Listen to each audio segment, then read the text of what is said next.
your video was unsettling, to say the least. It's one. Let's talk about both things: the offense, the game plan, and what Justin Fields did or didn't see, and did or didn't throw. Yeah, I mean, I hate doing that to Bears fans. You know, I love you guys, so I hate making it unsettling. But I think the challenge was you really like when you see a game and you go, oh, okay, here's what went wrong, right? It's like it's almost more enjoyable to know, hey, if we fix this one thing, we're going to be good to go. My big issue walking away from the Bears game was walking away from the watching it on TV. I thought to myself, hey, we are not scheming it up. I thought we were putting Justin in terrible situations. And to be honest with you, I'm sitting here and I'm thinking to myself, how many weeks did we talk where we're like, hey, when are we going to see QB run? And then all of a sudden they sprinkle in at the end of the year, they sprinkle in QB run and they sprinkle in tempo. And all of a sudden they start rolling, right? The back half of the season. Then it's like we're almost starting completely over, where I feel like all three of us are going to just have to get on here and yell at each other, right, for 6 weeks about QB run and tempo. And then we'll start to do it again by the time we're out of the playoff hunt, right? It's just like, let's not do this again. Let's first sprinkle in some stuff that Justin can be successful with. Simultaneously, then when you go look at the all-22, there's some plays that I think Justin just flat out missed. I also think he seemed to be in camp mode a little bit to me of like, okay, hey, I know what my progression is, but I'm going to get to my back, right? I'm going to get the ball out of my hand. And the reality is we're not in camp mode anymore, right? Like it's not preseason anymore. We're not going to we're not going to flip it out there and DJ Moore is going to take it 80. Like I got to put my foot in the ground and drive this flutie route when it's there. So to me, it was twofold. What I will say is I think all of it's fixable. It's just a matter of how fast we can get that done. When I was watching the game, I was saying to myself, well, I appreciate Justin going through the progressions and taking the free cheese and doing the dump offs. But after watching your video, I walked away going, wow, there were a lot of plays out there that he missed. And I guess the question becomes, when you're asking a quarterback who is still learning on the job, on how to do the job at the NFL level, to let it go, like to make the throws. I keep wondering, Tim, if we're seeing a guy that has been coached to play it safe, or if this is just where he is because he's not sure what he's seeing. Yeah, I think you're dead on there, to be honest with you, Lawrence. I think, like, when you talk about coaching a quarterback, it's a special trait. Like, playing quarterback is a skill set. Coaching those guys is completely different. And it's like any of us can relate. How many bosses have you had where he enabled you, right? Like, hey, I want you to go be successful, and you'll make some mistakes, but I got your back. I'll wear the bullets on your mistakes, but I want you to go be great. I want you to go hunt with the football. I want you to be as aggressive as possible. Let me be the guy who every once in a while needs to check you in. You don't do it to yourself. Right? That's what the greats want to hear, and that's what we need to tell Justin. You need to sit there and say, Justin, go out there and make plays. When in doubt, drive the football down the field. If you mess that up, I'll sit in front of the podium. I'll take all the bullets. You don't have to. That's what a coach's job is, right? Unfortunately, I think what we've actually coached this kid to do is like, hey, when in doubt, take the completion. And the reality is you're just not going to have an explosive offense they've built this receiving room more like Miami, in my opinion, right? And I know they don't have Tyreek Hill or Waddle, but you sit there and you go, this wide receiver room should be explosive. We've also not coached our quarterback like they've coached Tua. Like, you guys go turn on the Miami All-22. Tua's throwing some balls where you're just like, oh my gosh. Like, if my first grade son, Mac, tried to force that in, I'd yell at him. But Mike McDaniel's on the sideline like, atta boy, love that one. Like he's just enabling him, which is part of why they have, 14 explosive plays a game. And then the Bears, we go back and look at the tape and we're like, man, I wonder why Justin, went through that progression so quickly. There's no way that's not getting coached. You don't, like, just as a quarterback, you don't pass up progression. We call it speed reading, right? Where you sit there and instead of tying it to your feet, right? There's two ways to read a play. Hey, my feet are tied to it perfectly, where you see him take a 3-step, eyes are on DJ Moore, boom, reset. My eyes are on Mooney, boom, one more reset. My eyes get to Komet, and I check it down, right? That's just a real progression. every once in a while, what you see Justin do, and I think what he did when he had Mooney wide open on that sail route, is it looks like his feet almost don't even check it. It looks like his feet go, oh, I'm feeling sink in the defense. Boom, I'm going to reset. Instead of actually hitching or resetting to Mooney, he just speed reads it. So to me, it's like they're clearly coaching him like, we called it take it to the flat, right? Where it's like, hey, you sit there, you feel sink, just take it to the flat. And like, listen, we called it take it to the flat. And then you guys saw what happened to Sam Bradford, right? Like less than ideal career. So to me, it's like, let's not coach take it to the flat. Let's have this guy read the progressions out because he has the arm talent to drive it down the field. That's really interesting when you talk about how you could see him reading it, but his feet, his body wasn't reacting. He was looking at it, but he wasn't reading it. It's sort of, and to me, I wonder how it gets back to these learned experiences from what constitutes open, whether it's from college to this point, and his lack of trust in the wide receivers last year, the number of balls that got dropped, and just now that those little things that almost bypass the thinking part and become reflex of open, not open, throw, don't throw, green light, red light. Is that system working properly in his head? Well, yeah. I mean, think about how many, just to elaborate on that, think about how many times you saw it, on the video where it's like, hey, deep Hank, right? The one that's right over the football. We have him 10 yards over the football. You read it shallow to the deep Hank. His eyes looked at the deep Hank twice. His eyes moved on from the deep Hank twice, right? Because I don't think he, like you're saying, was certain enough to know, no, that's open. And I also don't know, like, I'm going to be completely honest. I don't know how many people are in his corner really talking to him like, dude, you are an elite level passer. Because I think he is. Like, if I'm calling a spade, like, everybody else will come on and talk about how athletic he is. I think he's athletic too, don't get me wrong. But I think he can drive the heck out of the football. You just need to have someone in his corner telling him that. Like, stop telling him, hey, man, your gift is extending the play. Because that's a gift too, right? Your gift is that in addition. Your gift is ripping this John, right? Put your foot in the ground and throw that thing like you've done your whole life and stop worrying about if you really think he's open. Because guess what? 85, he can body it up.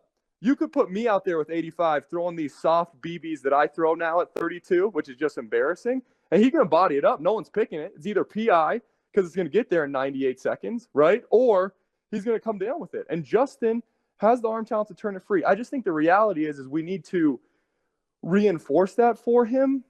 Simultaneously, like, part of this is him grinding on the tape and realizing, listen, that was wide open. I let a backside safety drive all the way across the field to cover it late. And that's on me. But I also think you need a coach in your ear telling you, man, you have the talent to turn this thing free. I think a lot of time coaching high-level athletics, you got to teach them scheme. You got to do everything that you do at every other level. But a majority of the time, it's just reminding them, you're here for a reason, right? You have worked yourself to this point to be the starting quarterback for the Chicago Bears. Go be who you are. Stop trying to read this thing perfect and get to your check down. Go turn it free. When you see it, rip it. If it's an interception, we'll live with it. Like, to me, it's like if the Bears would have been competitive because Justin's out there driving the ball down the field to Mooney, and then they lose because he got a little bit aggressive on a bender route, everyone would feel so much better. The difference is we got ran off the field by Jordan Love, not Aaron Rodgers, right? Jordan Love ran us off the field, and we were passing things up that whole time. Like, that's why I think it's so frustrating and concerning, is because it's like, go down. If you're going to get fired, you're going to get cut, you're going to get, junked on Monday and Tuesday, go down swinging. Don't go down where it's like, hey, I played it safe and still got my, tail kicked in. I wanted to ask you because you made mention of it inside of the video, but I was hoping you could go into more detail about this. It bothered me that Green Bay had so many free runners at Justin, that guys were coming free at him. It was 3 times that I counted where they weren't even blocked. Whose responsibility is that?